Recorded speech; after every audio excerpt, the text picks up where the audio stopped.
Eluru one town లో సనాతన ధర్మ మహాయజ్ఞం కార్యక్రమానికి సంఘీభావంగా శ్రీ వెంకటేశ్వర స్వామి ఆలయం వద్ద అనంత దీపోత్సవ కార్యక్రమం జరిగింది. జనసేన ఉమ్మడి గోదావరి జిల్లాల అధికార ప్రతినిధి రెడ్డి అప్పలనాయుడు ఆధ్వర్యంలో దీపాల్ని వెలిగించి కార్యక్రమాన్ని ప్రారంభించారు. సనాతన ధర్మ పరిరక్షణ కోసం నడుం బిగించిన పవన్ కళ్యాణ్ కు సర్వత్రా సంఘీభావం తెలుపుతున్నారని జనసేన నాయకులు తెలిపారు. హిందూ ధర్మ పరిరక్షణ కోసం అందరూ కలిసికట్టుగా పోరాడాలని పిలుపునిచ్చారు.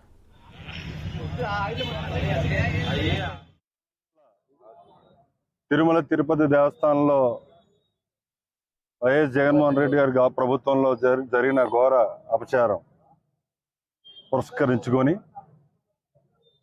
ప్రాయశ్చిత్త దీక్ష ఒక పొరపాటు జరిగినప్పుడు సరిదిద్దుకునే ప్రయత్నం లేకపోతే క్షమించుకునే ప్రయత్నం చేయాలి.